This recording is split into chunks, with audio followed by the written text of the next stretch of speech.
and we were together precisely speaking about the role that must be played by the Latin American Senator Rómulo Gallegos on the memory of Rómulo Gallegos, a great Bolivarian Latin American man. Rómulo Gallegos, so big. Is it right, Ernesto? So big as a Latin American in his very good times as a writer. That imperialism, North imperialism,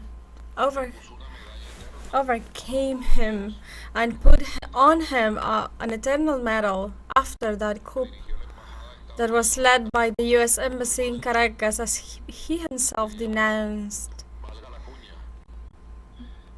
Now, Bolivia for us,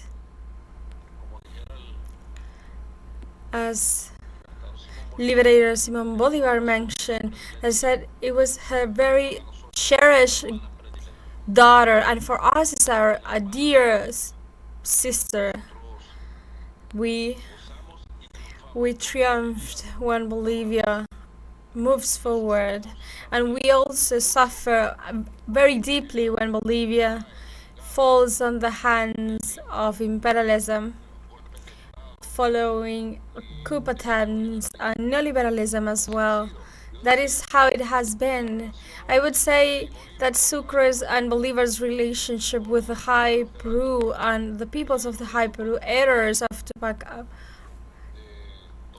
and all the liberators, women and men of that era, it was a very first sight love at first sight. Bolivar and Sucre and the United Armies, liberating armies, they had to go through the Saguadero River, always very cautious, and as you say, in every one of your conferences,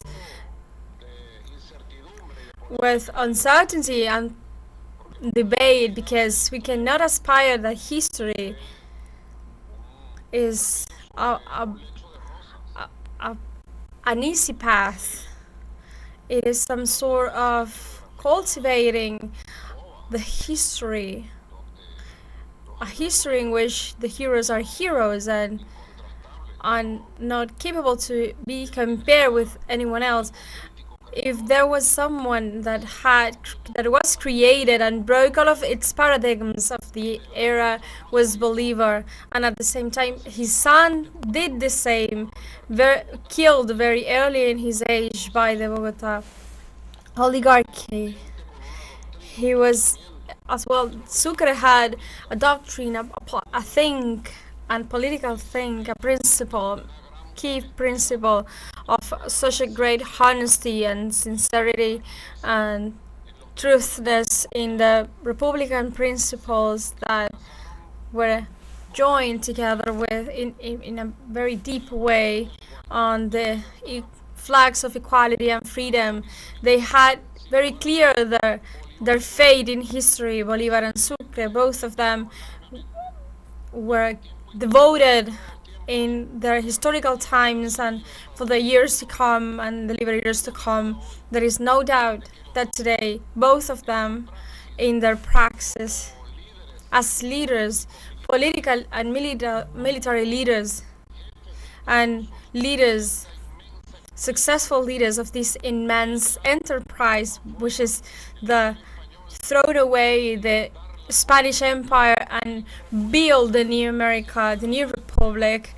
They were very far away from the limitations of Santander, of Paez, of Juan José Flores and beyond, an oligarchy and the oligarchy of their times. No doubt about it, they were far away from them. They were men of their times, but also they discovered the future times to come, because they were there to create with authenticity and humbleness, without any material interest, in a spirit, in a very Christian spirit.